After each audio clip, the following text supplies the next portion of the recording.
Encyclique du pape Pie XII sur Marie reine ad Caeli Reginam suite.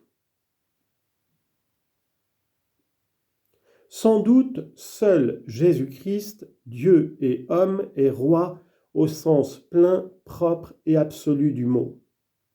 Marie toutefois participe aussi à sa dignité royale, bien que d'une manière limitée et analogique, parce qu'elle est la mère du Christ Dieu et qu'elle est associée à l'œuvre du divin Rédempteur dans sa lutte contre ses ennemis et dans son triomphe remporté sur eux tous.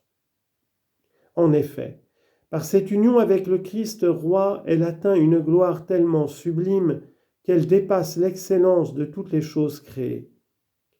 De cette même union avec le Christ découle la puissance royale qui l'autorise à distribuer les trésors du royaume du divin Rédempteur.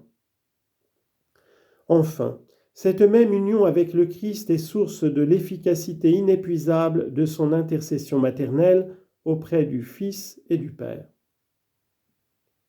Aucun doute, par conséquent, que la Sainte Vierge ne dépasse en dignité toute la création et naît sur tous, après son Fils, la primauté. Toi, enfin, chante Saint Sophrone, tu as dépassé de loin toute créature. Que peut-il exister de plus élevé que cette grâce dont toi seul as bénéficié de par la volonté de Dieu ? Et Saint Germain va encore plus loin dans sa louange, citation, « Ta dignité te met au-dessus de toutes les créatures, ton excellence te rend supérieur aux anges. »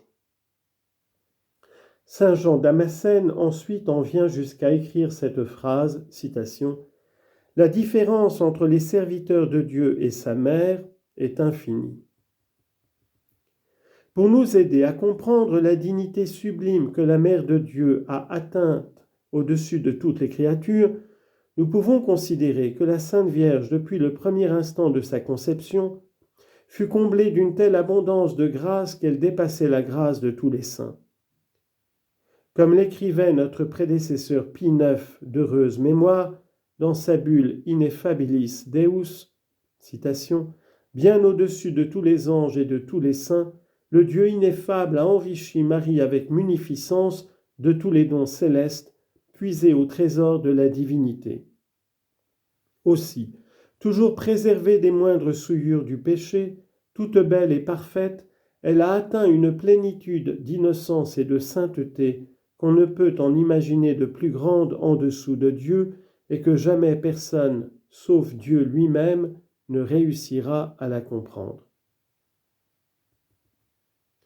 En outre, la bienheureuse Vierge n'a pas seulement réalisé le suprême degré après le Christ de l'excellence et de la perfection,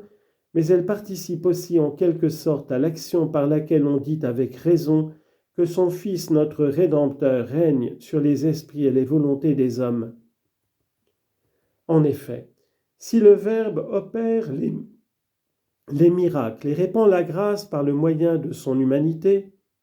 s'il se sert des sacrements et des saints comme d'instruments pour le salut des âmes, pourquoi ne peut-il pas se servir de sa Mère très sainte pour nous distribuer les fruits de la rédemption ? Vraiment, c'est avec un cœur maternel, comme dit encore notre prédécesseur Pie IX, que traitant l'affaire de notre salut, elle se préoccupe de tout le genre humain, ayant été établie par le Seigneur, Reine du ciel et de la terre, et se trouvant exaltée au-dessus de tous les cœurs des anges et de tous les saints du ciel, à la droite de son Fils unique, Jésus-Christ, notre Seigneur. Elle obtient audience par la puissance de ses supplications maternelles, elle reçoit tout ce qu'elle demande et ne connaît jamais de refus. À ce propos, un autre de nos prédécesseurs, Léon XIII, d'heureuse mémoire, déclara que la bienheureuse Vierge Marie dispose d'un pouvoir presque sans limite pour concéder des grâces, et saint Pie X ajoute que Marie remplit cet office, pour ainsi dire, par droit maternel.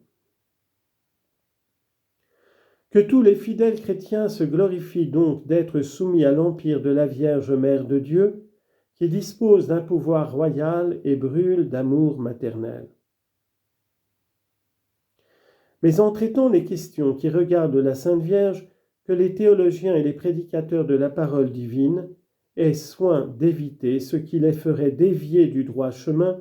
pour tomber dans une double erreur. Qu'ils se gardent et des opinions privées de fondement dont les expressions exagérées dépassent les limites du vrai, et d'une étroitesse d'esprit excessive quand il s'agit de cette dignité unique, sublime, et même presque divine, de la Mère de Dieu, que le docteur angélique nous enseigne à lui attribuer à cause du bien infini qu'est Dieu. Du reste, sur ce point, de la doctrine chrétienne comme en d'autres, la norme prochaine et universelle de la vérité est, pour tous, le magistère vivant de l'Église que le Christ a établi également pour éclairer et expliquer ce qui, dans le dépôt de la foi, n'est contenu qu'obscurément et comme implicitement.